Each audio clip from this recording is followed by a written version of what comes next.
Your information station, WTIM. Welcome in to WTIM, your information station. My name is Tim Zalaback, your host of WTIM's morning show. We'd like to thank our sponsors that make it all possible. Before we get going here, People's Bank and Trust, where they put people first, and Landmark of Taylorville, where you always do better at Landmark. Got a great show started here today. We have Illinois Senator Steve McClure representing the 54th District. Thank you so much for being here, Senator McClure. How are you today? I'm doing well, Tim. Thanks for having me. Without a doubt, always a pleasure to have you on our airwaves here, and it's a great time to have you. We're nearing the end of 2023. We're looking into the new year, and we're here to talk about some legislation and get everyone just a little bit more educated than we were before. So, looking into 2024, what do we got in terms of new legislation that is concerning you? Well, one of the big pieces of legislation that people are talking about is the gender-neutral bathroom bill, which will take effect on January 1st. And the governor signed that into law, and I think there's some confusion about the bill. First of all, businesses could already have gender-neutral bathrooms if they chose. What this new bill does, it says that if you have a gender-neutral bathroom, you must do these certain things, or it's not going to be legal in the state of Illinois. One of the things that a person has to do is, if the gender-neutral bathroom has urinals in it, you have to take out the urinals, which is kind of bizarre. If a business has a gender-neutral bathroom, they are not allowed to also have a female bathroom and a male bathroom. They can only have a gender-neutral bathroom. So it takes away the ability of businesses, restaurants, to determine what they can put in or not in their own facilities, which doesn't seem to make much sense. And anybody that already has a gender neutral bathroom has to spend, in some cases, significant money to make sure the bathroom complies with exactly how the Illinois legislature and the governor want the bathroom to look. You've got to have basically ceiling to floor stall doors and stalls and all kinds of weird stuff. So again, this is one of those things where people are going to be paying more money and they're going to lose certain protections and freedoms within their own businesses. Another reason why people are very upset with what happens in the legislature, because some of this stuff doesn't make sense. That's certainly a bill that doesn't make sense. And I'm seeing some news reports acting as if, okay, now you can have gender neutral bathrooms. You could always have gender neutral bathrooms. However, now if you have them or already have them installed, you've got to take all these financial steps that are going to cause a business to basically lose control over their business and have to pay a significant amount of money to remodel them and things like that. So that's one piece of legislation that's going to be taking effect that was quite controversial. Yeah, very interesting. And thank you for explaining that one to us. It's almost like, in an effort to, get so much inclusion into our new living situation, it's almost like not having a gender neutral bathroom in your establishment is just going to create for a better financial situation for you. That's right. It incentivizes businesses to not have a gender neutral bathroom. Right. And those that already have one, as of the first of the year, are going to regret having it because they've got to make all these changes, which are going to be significant financial costs to them. And so the whole legislation makes no sense. But I got to tell you this, lots of these bills these days are filed and passed specifically for the press releases. They don't really care what's in the language of the bill. They just want to get a press pop in their districts. Hey, I passed this bill. This is, they're so proud of themselves for it. And yet bills like this pass every year, and all they do is make life more complicated and more difficult for our businesses, which are already kind of struggling right now. Sure, at face value, these press releases say inclusion and that we're moving in the right direction, but you really dig down into it, it's really not. It's kind of leaving you in the same place you were before, maybe even in a worse spot. That's really interesting there. Can we move on to some next legislation here? Because we only got about 20 minutes of time. I wish we could spend all day on these topics with you. But are you okay to move on to something else here? Absolutely. Beautiful. All right. So a lot of talk about the assault weapons ban across the state of Illinois. Are we the first state to have implemented any type of assault weapons ban?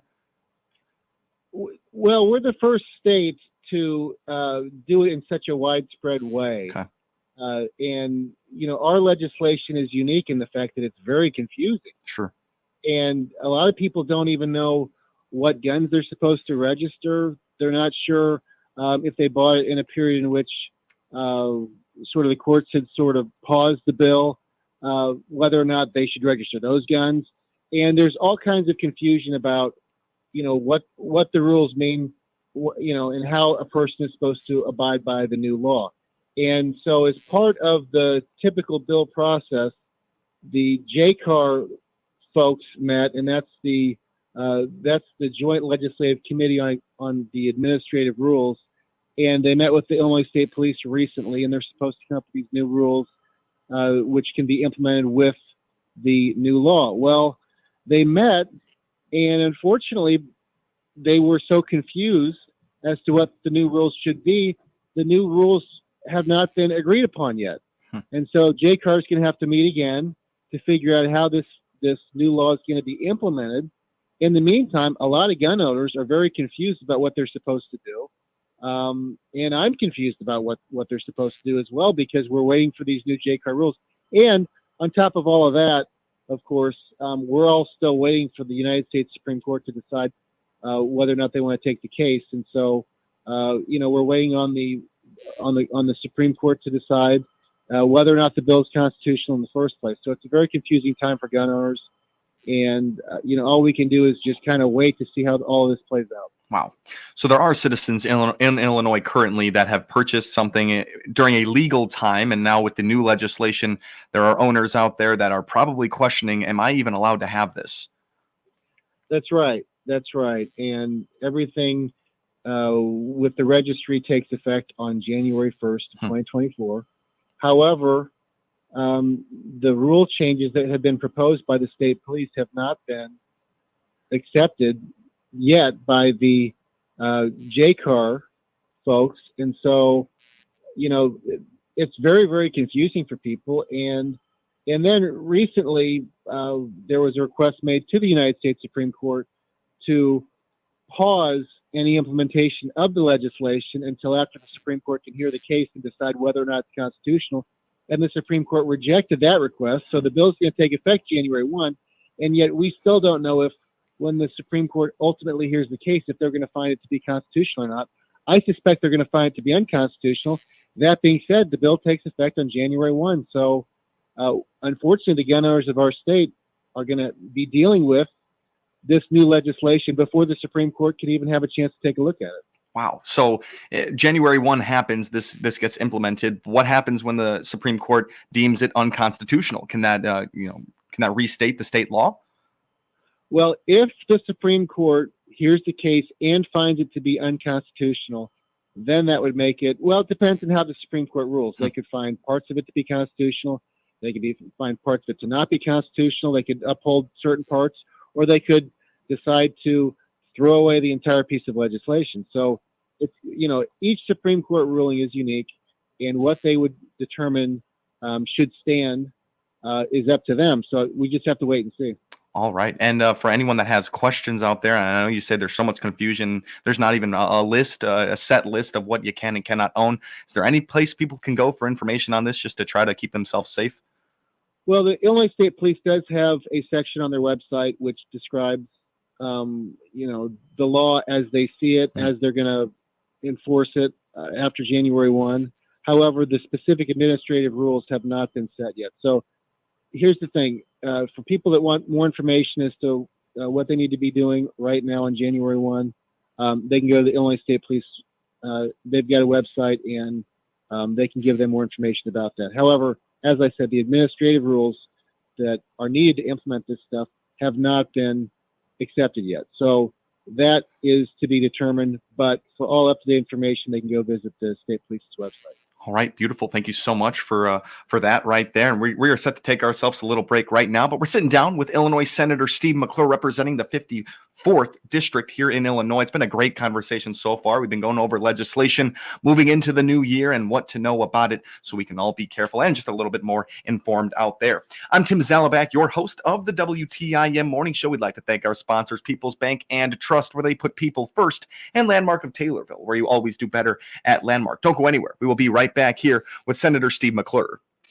Your information station, WTIM. It's the holiday season, and there's no better place for a holiday party or family gathering than the American Eagle Restaurant at 102 East Park in Taylorville. Their meeting room holds up to 100 people and is available at no charge. Call them at 777-0300 to book or just stop by. Enjoy breakfast, lunch, or dinner all day, 6 a.m. to 9 p.m. with everything made from scratch. Check the menu board inside the front door for daily specials. And don't forget, seniors, veterans, first responders, nurses, and school staff all get 10% off every day. They're open Christmas Day, 6 a.m. to 4 p.m. The American Eagle Restaurant, 102 East Park, Taylorville. Follow the Taylorville Lady Tornadoes basketball team this season on 96.5thechill.com, on air and streamed online. Hear all the Lady Tornado games, home, away, and playoffs this season on 96.5thechill.com, on air and online. Sponsored by Curvy Real Estate, the Christian County YMCA, Brad Davis, your Edward Jones financial advisor, and Landmark, all in Taylorville. Taylorville Tornadoes are going to do it today. Santa is tired of the same old milk and cookies. Treat him to something special this Christmas. Treat him to a new grill from Southern Ledge Pools and Patios in Taylorville. Stop in today and get 15% off all grills in stock. Check out their delicious dips, soups, and cheese balls that will be a hit with your holiday guest. And they have the perfect solution for the pool, hot tub, and grill lover on your list. Nothing says Merry Christmas better than a gift certificate from Southern Ledge Pools and Patios in Taylorville. Ho, ho, haul yourself in today. I'm Will Perkins, President and CEO of the Taylorville Community Credit Union. TCCU is proud to be the exclusive sponsor of the Miller Media Group Community Spotlight, allowing a different nonprofit organization to be highlighted on WTIM, WMKR, and WRAN each month. Hi, this is Dwayne Wheeler, Taylorville Police Chief. Just want to say happy holidays to everyone here in the city. I'd also like to thank everyone here in the city for a great year that we've had. Our crime is down because of the citizens here that are speaking out, letting us know what's going on in their neighborhoods. We all thank you for that. And also, we want you to know that Taylorville Police is here for you. We have Shop with the Cop coming up soon. We do want families that are struggling, with any type of mental health disorders, depression, things like that, that we do have resources here to help you. This is Cammie Payne, General Manager of the Miller Media Group. We, along with TCCU, are proud to bring you the Community Spotlight each month. TCCU is proud to be the exclusive sponsor of the Miller Media Group Community Spotlight. Come join us. You'll wonder why you waited. Member NCUA. Hi, this is Andrea Bach from the Christian County YMCA, where it's all about youth development, healthy living, and social responsibility. Find out about our great programs and activities at your local YMCA by clicking our icon on the obituary page of TaylorvilleDailyNews.com. Fall means attending your favorite festivals and bonfires. Taylorville Care Center can help get you back to doing what you want, like attending a local fall festival. Find out more by clicking their icon at TaylorvilleDailyNews.com. Your information station, WTIM. Welcome back to WTIM, your information station. My name's Tim Zalabak, your host of WTIM's morning show. Thank you so much to our sponsors, People's Bank and Trust, where they put people first, and Landmark of Taylorville, where you always do better at Landmark. On the line today is the Illinois Senator Steve McClure, representing the 54th District. That whole first half, we talked about legislation moving into 2024, and now we're going to talk about some 2023 bills that Senator Steve McClure had the entire part of. Senator McClure, once again, thank you so much for being here with us.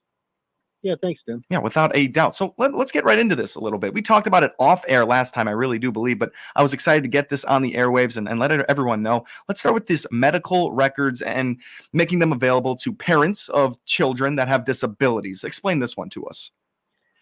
Sure. Under previous Illinois law, parents have had access to medical records for their kids if they're under the age of 12. However, parents can be denied access to records, test results, etc., for kids 12 to 17 years of age. And that's even true even if the parent had to consent for the child to receive the treatment. And so that was a particular concern for special needs parents. And Deb Gassro is a parent in my district who had come to me and said, look, I'm a special needs parent. She's a widow, and she actually had to take off time from work to go to court to petition for herself to be able to get access for her son's medical records while her son was in between the age of 12 and 17, despite the fact that her son is nonverbal. So she's got a special needs child who's nonverbal, who can't, say what they want as far as with medical procedures, et cetera. So she makes all the decisions, and yet she didn't have access to the medical records and to his charts and to be able to set up appointments until she went to court. And, not only did that take up time out of Deb's day, she had to hire an attorney. It was stressful. And on top of that, it takes up time with the court. So the court, which courts across the state have been pretty clogged up consistently since COVID, they had to take time out to hear this case and to go through this. So it cost Deb money, it cost her time, and it cost the court time, all simply to get medical records for her nonverbal son, so that she could continue to make these informed medical decisions on his behalf and access the records, et cetera. So this bill that's now been signed into law allows for special needs parents to be able to access the medical records of their kids up to age 17 without going to court, without having to hire an attorney, and without having to go through any other process. And so this was a very big win for parental rights in the state of Illinois. A lot of people have been very concerned about the fact that it seems like parents are losing more and more control of what they can or can't do as the days go on. So this is a rare bill in the state of Illinois where we're expanding parental rights for special needs parents. And so I was proud to get that passed and signed into law. And now it's going to make life a little bit easier for these special needs parents across the state who already have enough to deal with, and they don't need to be dealing with courts and lawyers and everything else simply to make sure their kids can receive medical treatment. Sure. Such a huge deal right there, and such a vulnerable group that's not exactly being targeted, but they're being hurt by the current legislation.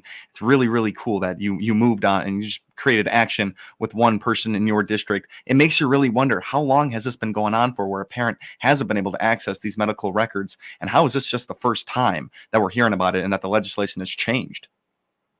That's right. And I suspect this has been a frequent issue for special needs parents across our state, but that just goes to show you how important it is. If anybody out there that's listening to this has an issue with the state that they think they could improve upon, or legislation that could make our state better, please call one of my 3 offices and set up an appointment, and I'd be happy to talk to you about it, because the best bills that I have passed in my career as a state senator have been constituent bill ideas.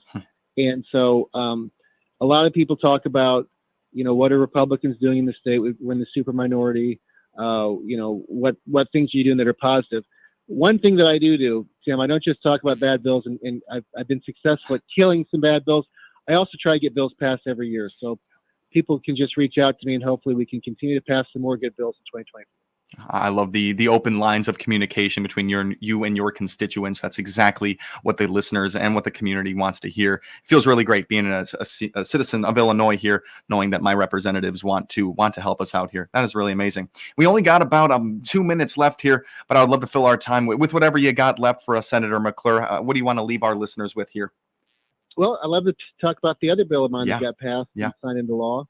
And during the pandemic, we had a lot of people no longer have a dental office to go to because some dental offices closed down. And so a bill that I passed that was signed by the governor, it's a bill that protects dental patients for the first time ever. So now in the state of Illinois, if your dental office is going to close and it's a planned closure, they have to give every single patient in that office at least 30 days notice.